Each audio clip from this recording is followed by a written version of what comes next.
Merci à vous. On va regarder peut-être, si vous voulez bien, maintenant notre duo de l'hôpital Foch. Donc, Sabrine, si vous êtes là, et il y a question d'Anne-Marie Casanoué, on reviendra tout à l'heure sur la recommandation. Si elles sont, si vous voulez bien, ben voilà, donc globalement, c'est à vous. Alors nous, on s'est connus, j'allais dire pas que vous n'existiez pas, mais en gros, si, c'était quand même un peu ça, puisque le centre de prévention et de santé que vous avez monté, il était encore dans les limbes, et je dois dire à l'époque dans les peintures, puisque l'inauguration a eu lieu il y a un peu plus de 15 mois globalement là maintenant, donc on a bien vu, et donc merci à vous, c'était le premier prendre soin des soignants qui était exactement il y a un an, et là c'était, j'allais dire, sur tout le spectre et d'intention et de premier mois d'exercice, et maintenant c'est plus particulièrement sur les questions de santé mentale, comment vous voyez les choses évoluer, et puis comment vous faites, et je soulignerai, si je peux me permettre, la grande importance de l'un des critères de l'élaboration de votre centre, et que soulignait Catherine Gandibert aussi tout à l'heure, c'est la confidentialité et l'anonymat pour que les choses soient étanches, et d'un certain côté, la personne qui consulte soit totalement confortable sur le fait qu'il n'y aura pas d'écho, ailleurs. Sabrine et Caroline, c'est à vous. Alors, bonsoir. Donc, on ne s'est pas réparti forcément nos interventions parce que l'idée, c'est que ce soit vraiment interactif. Enfin, vous nous connaissez, donc merci déjà de nous avoir invités à participer à cet échange. On a beaucoup de participants et on est ravis de pouvoir partager avec eux ce soir notre expérience. Je vais vous faire un petit bond dans le temps et je vais vous ramener 4 ans en arrière. Et je pense que tout le monde l'a vécu. En mars 2020, on entrait tous en guerre. Et on entrait en guerre contre un virus qu'on ne connaissait absolument pas et pour lequel nous, on l'a vécu tel un plongeon vers l'inconnu.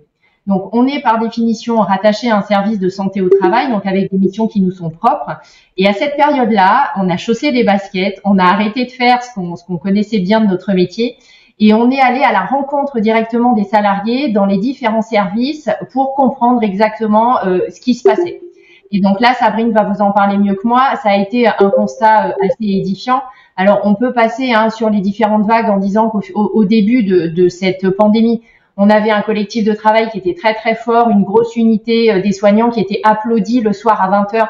Et donc, en fait, ce sentiment de soutien de la population vraiment les aidait à prendre soin des patients qui étaient hospitalisés et des avalanches de décès qui étaient observées.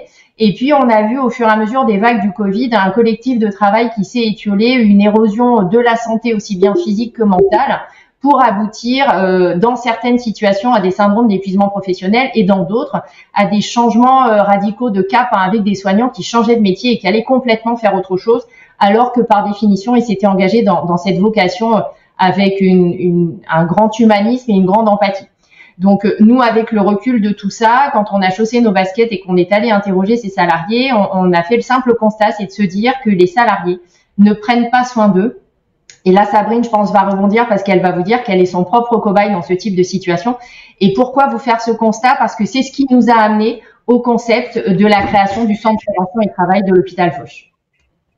Alors justement, je vais vous citer une anecdote qui est importante. Du coup, on a chaussé nos baskets, on a parcouru tous les services d'établissement et il y a une salariée que je reçois en consultation à un moment donné et qui me pleure et qui me dit qu'à chaque fois qu'elle remonte le zip de son manteau, donc on entend le zip, elle s'effondre. Et quand je gratte un petit peu, en fait, elle m'évoque que c'est les 2 housses mortuaires, parce qu'à l'époque, durant la période Covid, on mettait les défunts dans 2 housses mortuaires.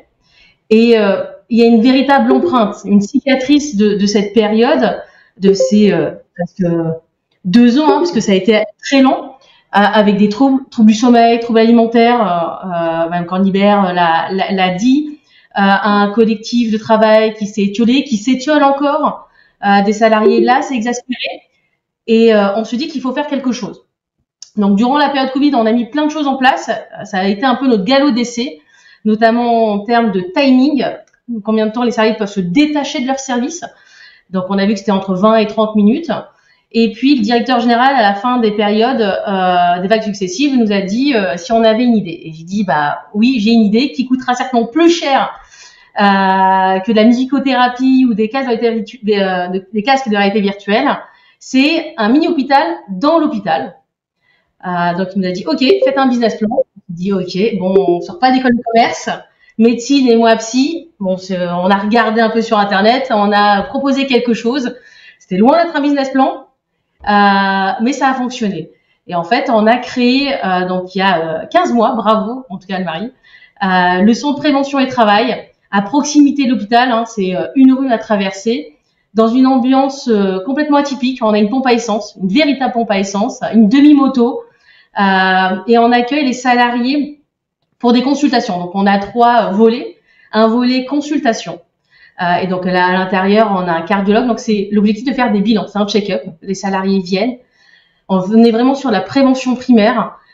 S'ils n'ont rien, tant mieux à l'année prochaine. S'ils ont quelque chose, on les oriente. Et puis, excuse-moi de te couper, en fait, ce volet prévention primaire est vraiment très important pour nous parce que de par la caractéristique en santé au travail, on n'arrive jamais à faire de prévention primaire et de toute façon, ça ne fait pas partie de notre culture ni de l'enseignement aujourd'hui qu'on donne, en tout cas à nos différents étudiants.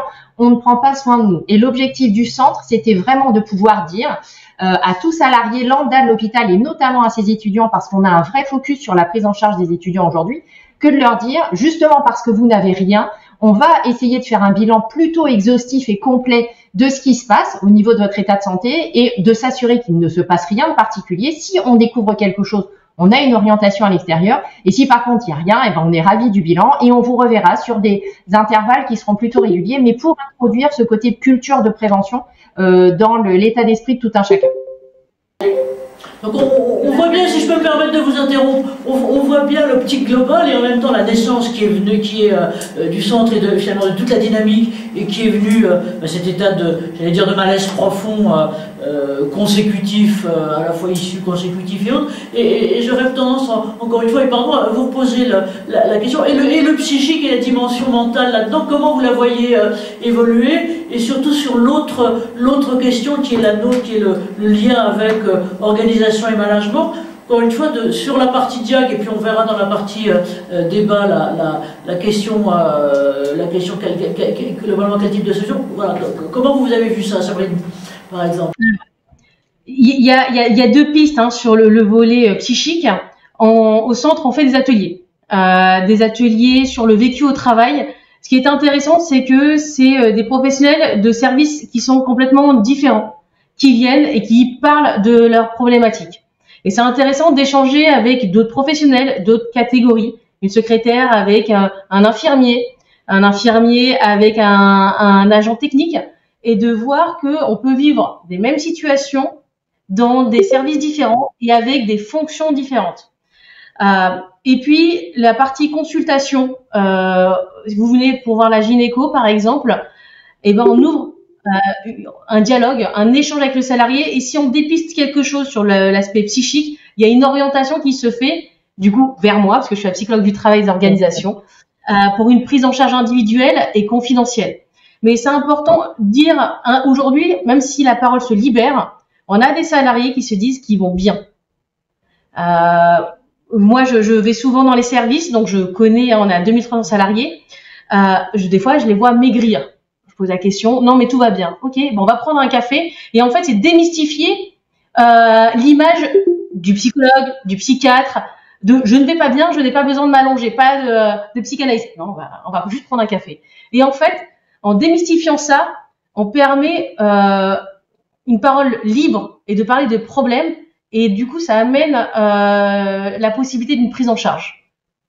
On voit bien, et peut-être, Sabrine, qu'on va s'en arrêter là pour l'instant et on reprendra après sur l'autre, l'importance de ce que vous soulignez, comme soulignait aussi Clément, qui est l'importance de l'expression. C'est-à-dire que important que la parole puisse se libérer et qu'elle ait des endroits pour, à la fois des endroits pour individuellement, et j'ai bien noté aussi comme ce que Catherine disait tout à l'heure, des ateliers un peu transversaux, c'est-à-dire un peu globalement tout métier. Voilà. Alors j'ai une question pour vous, mais je me demanderais peut-être de répondre plutôt globalement dans la troisième partie. C'est très indiscret, mais est-ce que de temps en temps, et pareil pour Carline, est-ce que de temps en temps, j'allais dire du côté du reste de vos relations avec, j'allais dire la hiérarchie de votre noble maison, des différents chefs de service, vous avez des questions ou des échanges sur, voilà, qu'est-ce que la vraie question, c'est qu'est-ce qu'on peut améliorer pour que les gens se sentent mieux. Alors voilà, je vous laisse la réponse tout à l'heure.